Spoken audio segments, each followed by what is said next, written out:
Okay, quick video for myself, Harvey Goldman. No cuts, no edits, no filters, and no hair. And as you can see from my no hair and my shiny head, it's an absolutely sweltering one today. So today's video, basically tens of thousands of people, if not hundreds of thousands of people in our beloved capital city are struggling. They're barely hanging on. So recently I had visits from both friends and family over the last couple of weeks. And this was more apparent than ever after chatting to them. It's clear that behind London's shiny skyline that we see on the news, on the media, tens of thousands, if not hundreds of thousands, are barely hanging on. So if you stick around, I'm going to show you the brutal side of our capital city that nobody wants to admit, and I'll explain why.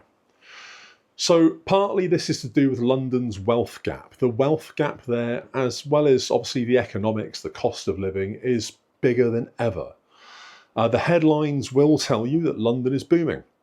They'll tell you that the capital city is on the up and up, that it's doing really well. It's not the case with the people that I've spoken to.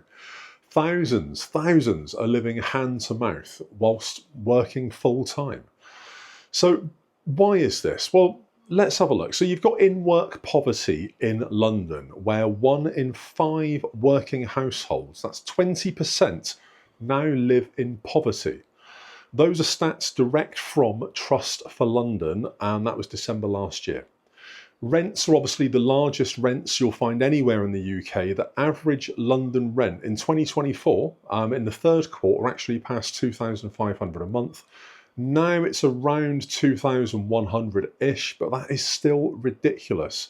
And in fact, if you compare the cost of rent in London to the average living wage where I live, which is around, I'd say 30 grand a year, just less, you'd have money for rent and nothing else. So that's a pretty dire picture.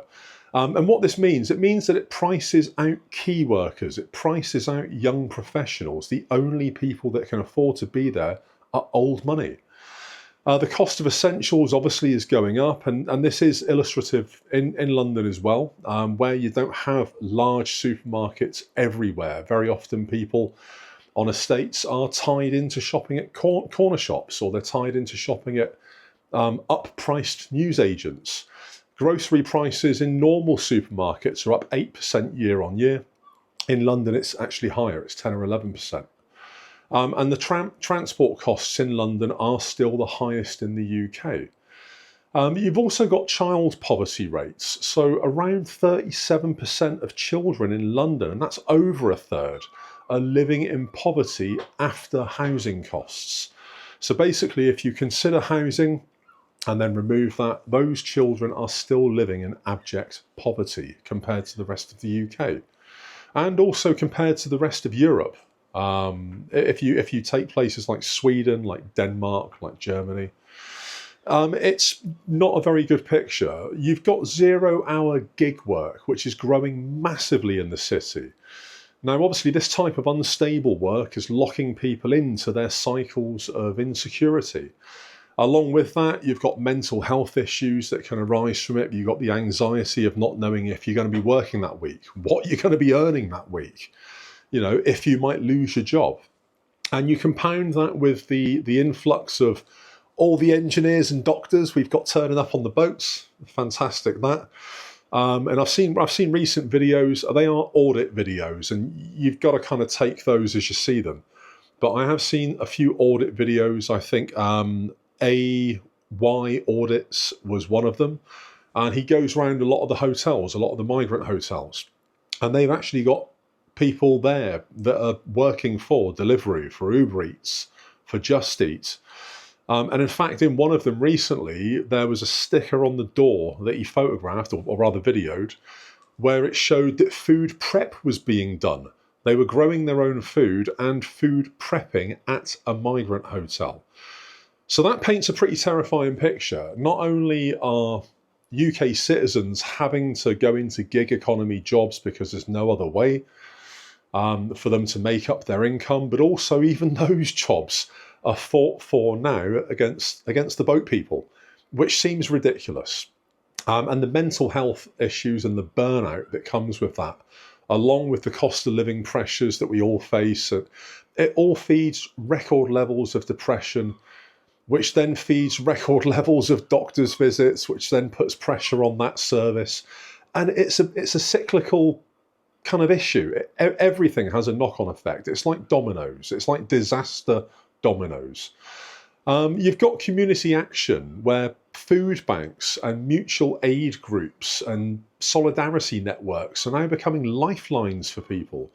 Now, this isn't so much where I live in the southwest. You don't notice it that much down here. And as I said, I had a recent visit from friends and family, and it was made clear. We basically compared the price of our shopping. And I actually took them out on one of my weekly shops just to show them what I get, where I shop, what my transport costs are to get there, and how much all told it costs me. And their shopping all said, with transport and everything else, was about 30% more than mine. And it has to be said, their wages are not 30% more than mine.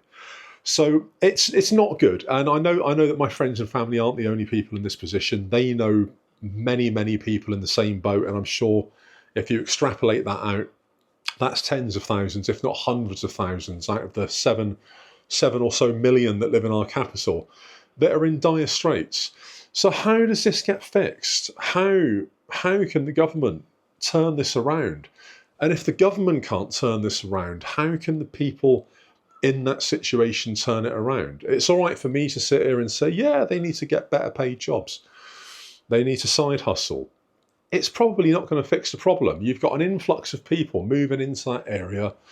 You've got property prices that are going up. You've got food prices that are going up. Vendor greed and everything else is pushing it north. And I think the only way out really is for them to move. It's sad because obviously they've got family there, they've got their friends there, they've built their lives there. But the only way out is for them to really move. I don't see there being any situation that's going to make London any better to live in than it already is, and that's going downhill fast. So what are your thoughts on this? Do you live in the capital city? Have you noticed this yourself? Is this something that affects you day to day? Does it affect your friends and family? If it does, how do you deal with it? How do you cope? Are you part of these solidarity groups or mutual aid foundations where all the neighbours do their shopping together to save money and so on? Have you had to use food banks? Is there a stigma attached to that? I'm sure there is. And what ramifications does that have on your mental health?